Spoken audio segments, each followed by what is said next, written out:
Jadi jam tangan itu jangan teman-teman lihat sebagai aset untuk foya-foya atau bahkan mobil teman-teman. Oh, iya. Karena itu adalah salah satu diversifikasi aset juga untuk beberapa orang kaya.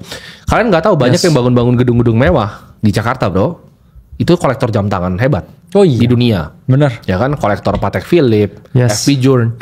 Itu banyak sekali teman-teman. Ya, jadi developer ternama yang kalian tahu tuh mereka kolektor jam. Bahkan kayak pengusaha, bro. Itu kolektor lukisan banyak sekali sih. Kayaknya saya ngomong ya 95% orang kaya di Indonesia itu selalu punya portofolio jam tangan. Oh iya betul. Jadi kalau misalkan di kamera dia pakai Apple Watch itu coba kalian grebek ke rumahnya ya, pasti ada box LV terus kayak jam-jam retail semua ya. Iya banyak biasanya ya. Karena ya memang bagi beberapa orang ya kita nggak ngomong kita kaya, cuman kita ngomong bagi orang yang punyai aset yang lebih. Iya. Jadi jam tangan itu bisa dijadikan salah satu, ya ini balik lagi ke dalam kita ngomongin personal finance juga. Karena teman-teman nanti kalau udah punya ratusan juta, se-M 2M, ya itu menurut saya 10% ke jam tangan itu fine. Misalkan kamu punya duit liquid 2 miliar bro, kayak beli Submariner aja menurut saya juga still a good diversification. Betul. Jadi satu ya itu 10% dari harta kamu, dua juga bisa naik. Kamu akan dipersif orang yang lebih oke ya sebenarnya. Kalau kamu pakai jam tangan yang serius daripada kamu cuma pakai Apple Watch. Ya.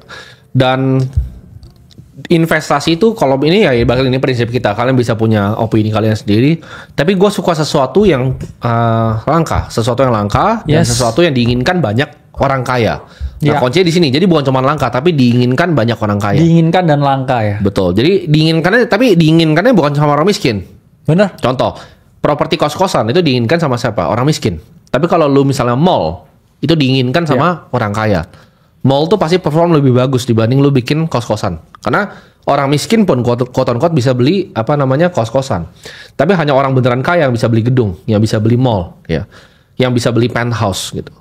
Jadi itu adalah aset yang bisa ke depannya lumayan. Jadi kita bukan yang harus kayak lu 100% harus kripto. Kalau misalnya lu jagonya contoh, lu jagonya main villa bro, villa eksklusif di Bali, lu jago banget mainnya, lu tahu tanahnya murah, lu bisa jual silakan. Tapi menurut kita extra work aja. Dan menurut gue sekarang untuk ngalahin Bitcoin belum ya untuk tahun ini ya, masih ada potensi upside. Nah ngomongin soal upside, coba kita masuk ke price action ya bro. Bitcoin sekarang gimana? Banyak yang tanya soalnya. Kita kan lihat di sini bro, di spread di antara Bitcoin dan S&P Index juga ini semakin menjauh ya, kita lihat di sini. Putih ini S&P dan oranye ini Bitcoin. Dia udah menjauh bro. Iya. Dari mediannya makin menjauh. Ya saya simple sih lihatnya. Pertama kita kalau ngomongin weekly chart bro, kita di sini udah mengalami atau melakukan yang namanya break market structure ya. Kita di area 105, ini kita udah close di atasnya untuk weekly chart. Jadi tinggal nunggu nanti malam gimana price action dari S&P 500 dan juga US stock market open, dan kita masih kekeh ya di target kita 120.000 untuk sisa cycle ini. Dan sebenarnya 5 hari lagi kita bakal dapat yang namanya monthly close. Kalau monthly close di sini di atas 103.000, I think kita udah menginvalidasi yang namanya potensi double top ya dari area supply sebelumnya. Dan ya takutnya ya skenarionya ini sama seperti cycle 2021 kalau kita nggak close di atas 103.000. Karena apa yang terjadi ya dia di tahun 2021 kita batal nih close di atas area all time high sebelumnya di monthly chart saya ngomong, dan yang ada setelah itu adalah bear market. Jadi ya ini area yang kita ngomong sebenarnya masih cukup abu-abu, tapi 5 hari lagi kita tahu jawabannya. Kalau dia close-nya seperti ini aja deh, 110.000, 109.000, I think 120.000 itu 90% pasti terjadi. Iya. Tapi kalau kita di sini ngomong ini dia close-nya ya di bawah, bahkan di bawah 100.000, ya I think kita harus was-was banget ya dengan potensi siklus yang mana udah mendekati akhir ya. Kalau secara kita ngomong halving, meskipun nggak ada jaminan juga sebenarnya halving itu siklusnya akan selalu ditepati atau enggak. Cuman ya kita harus was-was juga dengan dua potensi yang ada, karena market kalau nggak naik ya turun. Ya, ada yang tanya nih bro, gue jago dijual beli domain. Beberapa hari lalu lagi laki banget beli domain seharga 1.100 kejual 65.000. Itu gue percaya karena gue punya banyak teman-teman bro yang main di domain. Jadi orang-orang teman-teman yang dulu kerja di Google itu mereka banyak yang beli domain-domain yang menarik. Bahkan mereka jual ke startup Malaysia itu ada yang dibeli sampai 100 miliar bro, satu domain. Jadi domain itu adalah suatu investasi juga teman-teman. Misalnya lu bisa beli domain misalnya shop.com gitu kan, tapi pasti udah ada. gitu. Atau misalnya apple.com misalnya. Cuman kan dulu ya sebenarnya kan domain di blockchain Ethereum kan. Ya, cuman kan nggak jadi. Hype yang ENS itu kan. Betul. Ethereum Name Service. Jadi orang kayak Coca-Cola.ens cuman ya Nggak ada ini yang pakai. jadi sampah semua. Jadi gitu. sampah semua. Iya. Kalau domain.com yang dari zaman 1990 itu orang-orang koleksi bro. Orang-orang Google yang lama yang biasa mereka punya dulu tuh biasanya yang kerja di Google. Ya mereka punya advantage dari tag-nya kan. Mereka punya advantage di tag-nya dan mereka melihat itu sebagai real estate. Jadi sebagai properti intelektual. Nah itu salah satu investasi juga bro. Bener. Jadi banyak domain-domain yang harganya tuh mahal luar biasa. Ketika lu koleksi itu mahal sekali ya. Gue misalnya kasih contoh, misalnya Andrew Tate dah. Andrew Tate tuh punya university.com. Sama altcoin.com. Sama altcoin.com. Itu mahal sekali tuh. University.com itu mungkin dia beli bisa 5 juta dolar harganya. Iya. Mahal sekali itu.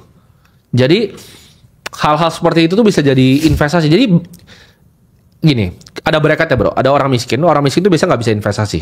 Ya. Itu cuman cashnya habis. Orang menengah ini yang biasa kemakan. Orang menengah ini investasinya apa? Pasti paling tipikal tuh saham. Menengah ya. Kedua saham, reksadana, obligasi yang umum, bukan obligasi yang institusi. Itu beda lagi tuh. Kalau Obligasi yang umum. Gimana? Ya kalau gue nanti gue jelasin lah. Udah. Tapi ini yang menengah gitu. Yang menengah ini yang kebanyakan makan kerugian biasanya. Satu, mereka diambilin dari reksadananya. Ya. Jadi misalnya reksadananya itu nggak perform bagus, tapi mereka ambil management fee terus 2,5%, akhirnya portofolio tergerus bro sebenarnya. Tapi mereka kira kan udah dipotong, tapi kan bukan itu intinya. Total portfolio tuh diambil 2,5% lewat MI. Dan kalau misalnya saham, buat yang nggak terlalu mengerti, kecuali lu beneran mengerti bro, kecuali lu mengerti betul. Contoh, kemarin lu liat gold rush di emas, oke Antam gak bisa beli hajar nih. Ya. Kecuali lu bisa main begitu, silakan. Tapi kalau lu cuman retail yang lihat dari luar, lu cuman analisa laporan keuangan dari luar, lu nggak punya black edge lah gue sebutnya. Yes. Namanya black edge. Jadi lu punya edge yang murni di market, informasi yang lu tahu di saat orang lain nggak tahu, itu lu baru boleh main saham menurut gue. Tapi kalau lu ngerasa lu analisa fundamentalis dari luar atau lu teknikalis dari luar, itu gue bisa gambar chartnya. Gue kan bisa kasih tahu lu, gue bisa gambar chartnya. Lu kasih gue saham yang floatnya kecil, gue gambarin chartnya buat lu. Ya. Itu gampang sekali ya, dimanipulasi sama ibaratnya bandar atau orang yang punya duit besar, itu gampang sekali. Apalagi bandar kerjasama sama emiten, itu gampang sekali dimanipulasi. Nah ini banyak yang kena makan bro. Justru yang menengah yang kena makan menurut gue. Nah yang atas ini, itu mereka punya entirely different bracket of investasi. Oh iya pasti. Contohnya, kalau orang menengah, dia beli BMW seri 3, BMW seri 3-nya turun terus 50 juta setiap tahun. Ya. Sedangkan orang yang di atas bro, mereka misalnya beli Ferrari yang langka, misalnya beli LaFerrari, harganya naik LaFerrari itu. Oh iya. Gitu. Jadi mereka itu punya akses investasi yang orang menengah tuh nggak punya. Contoh jam tangan. Sempat di 5 juta USD kan? Sempat naik tinggi sekali. Iya. Dan kalau misalnya jam tangan contohnya, orang yang menengah itu bisa belinya misalnya Tech Heuer bro. Ya. Tech Heuer atau misalnya Tissot. Itu harganya nggak kemana-mana. Sedangkan orang yang beli AP, Patek Philippe, Richard Mille, itu harganya naik terus. Iya. Apalagi dapatnya di harga retail. Yes. Dan orang menengah yang maksa itu bahkan nggak bisa dapat di harga retail. Mereka belinya di secondary market. Udah digoreng harganya. Baru dapat. Nah jadi kalian harus paham kalau kalian mau jadi menengah ke atas, ini entirely different ball game teman-teman. Ya makanya sebenarnya jujur ya kita nggak ngomong duit kita banyak ya, tapi kita ngomong di level kita tuh sebenarnya investasi udah nggak bisa kalah sebenarnya. Sebenarnya benar. Iya, karena kita tuh tinggal ngatur ini berapa persen tuh berapa persen. Anyway kalau satunya itu nggak works, satunya itu pasti works, dan itu kayak yang penting duitnya nggak hilang. Betul. Ada yang bilang gini bro, bro tim kan sangat terkonsentrasi 90% di Bitcoin. Tapi gue jujur sama kalian, Bitcoinnya kan 0 ya gue pasti sedih banget itu. Sedih banget itu, mungkin depresi gitu. Kalau itu lu masih mungkin depresi bener, pasti sedih banget. Tapi gini, gue nggak mati, paham nggak bro? Ya. Bitcoin ke 0 tuh gue nggak mati teman-teman. Jadi banyak yang salah kaprah di sana. Kita tuh sebenarnya secara manusia lumayan, gue sangat terkonsentrasi secara persenan aset. Ya. Tapi kalau kalian ngomongin jumlah nominal rupiahnya, mobil gue aja berapa gitu loh. Mobil sama penthouse gue aja udah ratusan miliar. Gitu. Ya, cuman ya memang di sini ya saya sih yang biasanya kayak ya ke dia kan setiap hari kayak trim lah 30%. Ya, dia selalu soalnya kan ngajak gue trim. Dia tapi di sini kan gini teman-teman. dari bawah gua. Dia di sini tuh masuknya dari 2022 di sini ya. Even habis ini kayak kasih Bitcoin. tunjuk dulu. Nah, akhir siklus ini ya, terus misalkan lah dia sesuai yang kita prediksi ya, dia 120.000 nih misalkan. Di sini copi-copi begini, terus turun lagi ke 50.000, dia average-nya tuh masih oke sebenarnya. Iya. Karena misalkan begini, lu masih oke kan dengan potensi drop misalkan 40% begini kan lu masih oke Iya. sebenarnya. Karena emang siklus ya teman-teman. selalu ada kayak gini ya di market tuh, kayak drop sekian persen, drop sekian persen, drop sekian persen. Ya kalau dia ke 60.000 kan dia juga basically ya itu balik lagi gainnya dia yang tahun lalu. Jadi kayak Ya, nggak maju nggak mundur juga. betul.